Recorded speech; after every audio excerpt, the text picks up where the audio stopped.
Hello दोस्तों, हमारे YouTube channel government exam study में आप सभी का स्वागत है।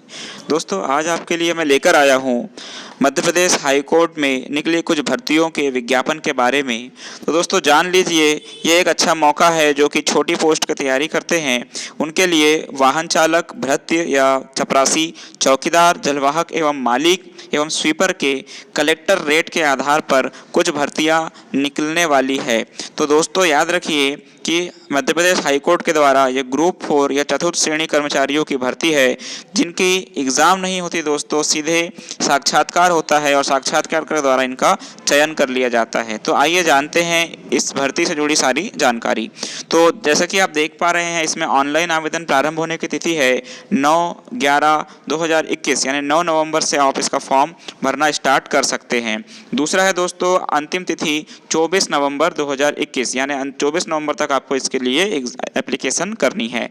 तो याद रखिए, साक्षात्कार का जो दिनांक होगा ये हाईकोर्ट द्वारा बाद में आपको सूचित कर दिया जाएगा। तो चलिए कुछ महत्वपूर्ण बिंदु जान लेते हैं। तो इसमें याद रखिए कि चतुर्थ श्रेणी कर्मचारी के अंतर्गत वाहन चालक, भृत्य, चौकीदार या जलवाहक एवं माली और स्वीपर में से केवल एक पद के लिए केवल एक ही जिले में भर्ती हेतु एक ही ऑनलाइन आवेदन कर सकता है। तो याद रखिए, इसमें बहुत जरूरी बात आपको याद रखनी है कि यदि आपको इसका फॉर्म भरना है तो आप केवल एक जिले से केवल एक पद का फॉर्म ही भर सकते हैं। एक से अधिक यदि आप फॉर्म भरते हैं गलती से तो आपका जो आवेदन है वो निरस्त कर दिया जाएगा। दोस्तों याद रखिए, एक अभ्यर्थी केवल एक पद के लिए एक जिले से फॉर्म भर सकता है। चलिए आगे बढ़ते हैं। अभ्यर्थी का मध्य प्रदेश राज्य के रोजगार कार्यालय में जीवित पंजीयन होना अनिवार्य है। चलिए उसके बाद देख लेते हैं कि अभ्यर्थी से अभिप्रेत है, ये तो उसकी परिभाषा दी है। चलिए आगे बढ़ते हैं।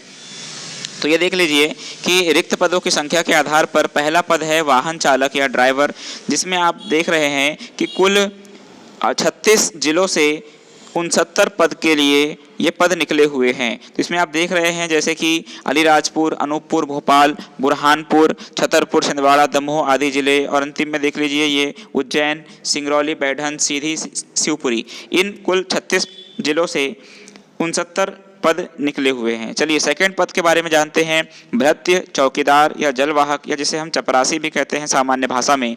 तो आप देखिए इसमें भी करीब 48 जिला न्यायालय के अंतर्गत 475 पद निकले हैं दोस्तों, जिसमें प्रमुख जिले अनूपपुर, अशोकनगर, बालाघाट, बड़वानी, बैतूल, भिंड, भोपाल, बुरहानपुर आदि जिले, और इसमें आखिरी में देखिए विदिशा, उज्जैन, उमरिया, सिंगरौली, सीधी, यानी ये सारे 48 जिलों से 475 पद हैं।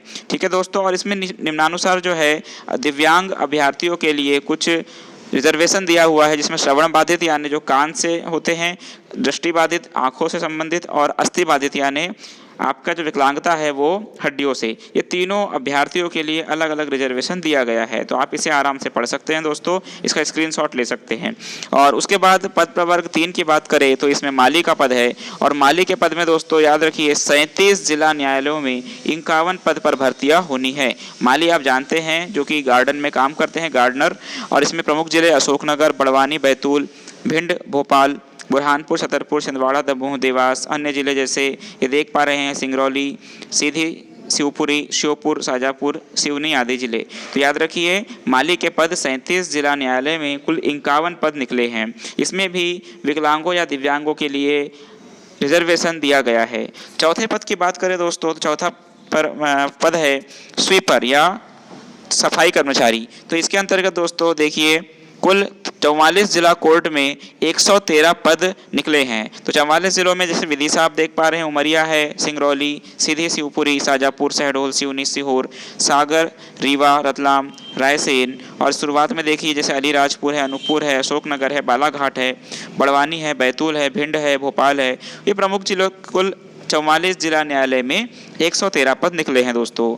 और चलिए आगे बढ़ते हैं। इनके पदनाम में वेतनमान और अर्हताएं की बात करें तो आप देखते हैं कि ये जो चालक वर्ग है और जो भृत्य वर्ग है, इन दोनों को वेतन जो है कलेक्टर रेट के आधार पर दिया जाएगा। अलग अलग जिलों में जो भी कलेक्टर रेट निर्धारित होगा 200 रुपये, 300 रुपये, उसके आधार पर आपको वेतन दिया जाएगा। और पहले तो चालक वर्ग ड्राइवर की शैक्षणिक योग्यता की बात करें तो याद रखिए इसे 10वीं परीक्षा उत्तीर्ण होना चाहिए और उसके पास लाइट मोटर व्हीकल यानी छोटे वाहन चलाने की जो है आपके पास ड्राइविंग लाइसेंस होना चाहिए, ठीक है, छोटे वाहन दोस्तों, ठीक है। उसके बाद बात करें चौकीदार की, भृत्य की या चपरासी और माली स्वीपर की, तो इसमें कलेक्टर रेट पे आपका वेतनमान है और इसमें 8वीं कक्षा उत्तीर्ण होना आपके लिए अनिवार्य है, ठीक है दोस्तों। आगे बढ़ते हैं। आरक्षण संबंधी बात करें तो अनारक्षित का मतलब आप जानते हैं कि इसमें कोई आरक्षण नहीं होगा। और दूसरी बात याद रखिए कि यदि आप मध्य प्रदेश के मूल निवासी हैं तब आपको आरक्षण का लाभ मिलेगा, और यदि आप मध्य प्रदेश के मूल निवासी नहीं हैं तब आपको आरक्षण का लाभ नहीं दिया जाएगा। इसमें कुछ नियम दिए गए हैं दोस्तों कि आप एक पद के लिए एक ही आवेदन कर सकते हैं और एक जिले से ही आवेदन कर सकते हैं। यदि आपने एक से अधिक पदों के लिए आवेदन किया तो आप अपात्र माने जाएंगे और आपके जो एप्लीकेशन होगा उसे निरस्त कर दिया जाएगा दोस्तों।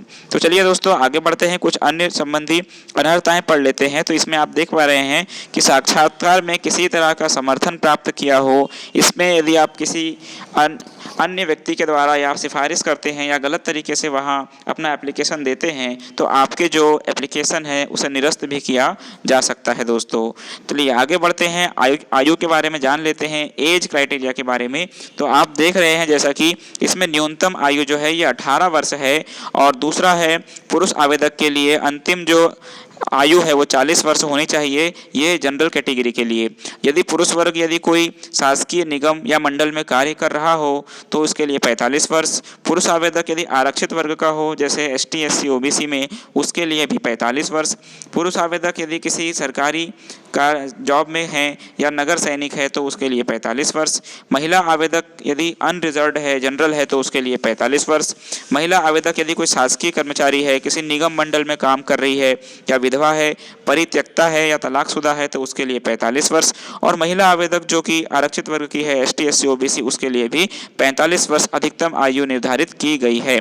और याद रखिए यदि आप राज्य के बाहर के अभ्यर्थी हैं, मध्य प्रदेश के बाहर के अभ्यर्थी हैं, तो आपके लिए योग्यता 40 वर्ष होनी चाहिए। चलिए आवेदन शुल्क की बात करें दोस्तों, तो आवेदन शुल्क जो है ये मध्य प्रदेश के मूल निवासियों के लिए परीक्षा शुल्क नहीं है, केवल एक पोर्टल का चार्ज है 116 रुपये 70 पैसे। और यदि आप मध्य प्रदेश के बाहर के मूल निवासी हैं तो आपके लिए परीक्षा शुल्क और पोर्टल चार्ज मिलाकर कुल 216 रुपये 70 पैसे आपकी फीस होगी दोस्तों। दूसरा, किसी प्रकार का यात्रा या वाहन भत्ता आपको आने जाने का नहीं दिया जाएगा, ये भी इसमें शामिल है, ठीक है दोस्तों। एग्जाम फॉर्म कैसे भरे, तो ये आप देख रहे हैं, मध्य प्रदेश हाई कोर्ट की वेबसाइट पर जाइए, उस पर एप्लीकेशन फॉर्म पर क्लिक कीजिए, उसके बाद आप रजिस्ट्रेशन पर क्लिक करके अपना फॉर्म एप्लीकेशन फॉर्म भर सकते हैं और अपने दस्तावेजों को उस पर अपलोड कर सकते हैं। सही जानकारी देने के साथ साथ दोस्तों आपको अपना एप्लीकेशन फॉर्म भरना है। यदि इसमें लिखा है कि यदि आपकी कोई जानकारी गलत पाई जाती है तो आपकी जो एप्लीकेशन है उसको निरस्त कर दिया जाएगा और हो सकता है आपके विरुद्ध कोई कानूनी कार्रवाई भी हो सके। और अंतिम चयन की बात करें तो अंतिम चयन जो है साक्षात्कार में दिए गए मार्क्स के आधार पर ही किया जाएगा, ठीक है दोस्तों। तो ये थी जानकारी आपके लिए मध्य प्रदेश हाई कोर्ट की 4th ग्रेड कर्मचारियों की भर्ती के संबंध में। दोस्तों आने वाली जो भी भर्तियाँ होंगी इसी तरह मैं आपके लिए लाता रहूँगा। तब तक के लिए आप सभी का थैंक यू, गुड डे।